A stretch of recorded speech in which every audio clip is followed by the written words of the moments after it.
उपमुख्यमंत्री एकनाथ शिंदे हे उद्या नाशिक दौऱ्यावरती येत आहेत। दसरा मेळाव्यानंतर पहिल्यांदाच नाशिक दौरा करणार आहेत आणि या संदर्भात बोलण्यासाठी आपल्यासोबत शिवसेना शिंदे गटाचे उपनेते अजय बोरस्ते आहेत। दादा, उद्या उपमुख्यमंत्री एकनाथ शिंदे नाशिकमध्ये येत आहेत, नेमकं काय त्यांचा दौरा कशा संदर्भात आहे आणि काय आपण माहिती? खरं तर शिवसेनेच्या बूथ प्रमुखांची उद्या कार्यशाळा आहे आणि या कार्यशाळेच्या समारोपाला शिवसेनेचे मुख्य नेते आदरणीय एकनाथ शिंदे साहेब येत आहेत। मला वाटतं की एक वेगळा उत्साह सर्व बूथप्रमुखांमध्ये आहे, कारण खऱ्या अर्थानं शिवसेनेचं काम खालपर्यंत जर कोणी पोचवत असेल तर तो बूथप्रमुख आहे। मग त्या आपल्या वेगवेगळ्या योजना असतील किंवा लोकांच्या काही संवेदना असतील त्या वरपर्यंत पोचवायचं काम बूथप्रमुख करत असतो।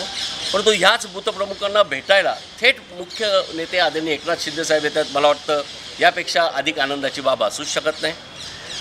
कालपासून म्हणजे ह्या सर्व बूथप्रमुखांच्या लिस्ट तयार झालेल्या आहेत आणि उद्या सकाळपासून हे बूथप्रमुखांच्या कार्यशाळा आहेत आणि ह्या कार्यशाळांमध्ये एक वेगळ्या पद्धतीचा एक ॲप डिझाईन करण्यात आलेला आहे, जो ॲप ह्या सर्व बूथप्रमुखांना दिला जाईल। ह्या ॲपच्या माध्यमातून थेट लोकांपर्यंत संपर्क करणं, त्यांना वेगवेगळ्या योजनांचा फायदा होतो आहे की नाही ते बघणं, असं सगळंच ह्या ॲपमध्ये आहे। आणि हे ॲप मिळणार याचाही एक वेगळा आनंद आहे आणि ते कोणाच्या हस्ते मिळणार आहे तर मुख्य नेते एकनाथ शिंदे साहेबांच्या हस्ते। मला वाटतं शिवसैनिकांना यापेक्षा वेगळा आनंद असूच शकत नाही। नक्कीच दादा, आपण जर बघितलं तर आता आगामी काळात येणाऱ्या ज्या निवडणुका आहेत त्या दृष्टीनं सर्वच पक्ष तयारी करत आहेत।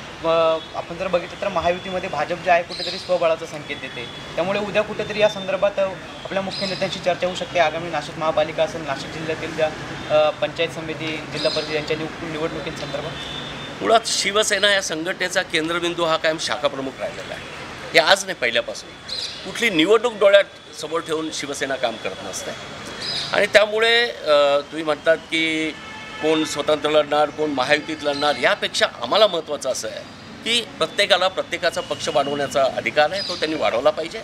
शिवसेनेची संघटनात्मक बैठक आहे, संघटनात्मक ताकद कशी वाढवता येईल, शेवटच्या क्षणापर्यंत त्या खालच्या स्तरापर्यंतच्या माणसापर्यंत कसं पोचता येईल याची यंत्रणेची उद्याची कार्यशाळा आहे। त्यामुळे आमच्या दृष्टीनं निवडणूक डोळ्यासमोर ठेवून कधीही शिवसेना काम करत नसते। शिवसैनिक हा कायम रस्त्यावर असतो।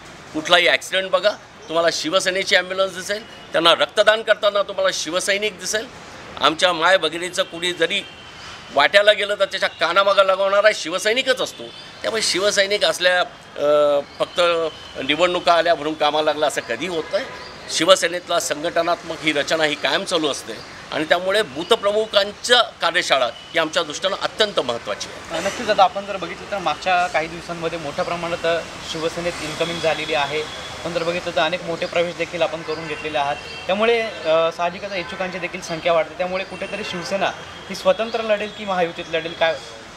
खरं तर शिवसेनेत महायुतीत लढणं असेल किंवा जो काही निर्णय असेल हा घेण्याचा अधिकार माननीय मुख्य नेते आदरणीय एकनाथ शिंदे साहेबांचा आहे। एकनाथ शिंदे साहेब ज्या पद्धतीनं आदेशित करतील, महायुती तर महायुती, स्वतंत्र तर स्वतंत्र, दोन्ही तयारी नाशिक शिवसेनेची आहे। नक्कीच आपण जर बघितलं तर मुख्य नेते जशा पद्धतीनं आदेश करतील तशा पद्धतीनं निवडणुका लढवू नाशिक शिवसेनेची तयारी आहे, अशा पद्धतीचं देखील जे वक्तव्य आहे ते उपनेते अजय बोरस्ते यांनी केलेलं आहे। आणि उद्या नाशिकमध्ये होणाऱ्या बूथप्रमुखांच्या बैठकीला देखील मुख्य नेते जे आहेत एकनाथ शिंदे ते उपस्थित राहणार आहेत। त्यामुळे एकनाथ शिंदे काय बोलतात हे देखील पाहणं आता तितकंच महत्त्वाचं ठरणार आहे।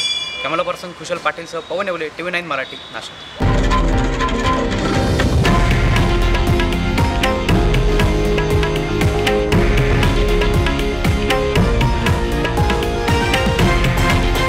हे आहे देशातील नंबर 1 न्यूज नेटवर्क आणि आपण पाहत आहात TV9 मराठी, एकमेव।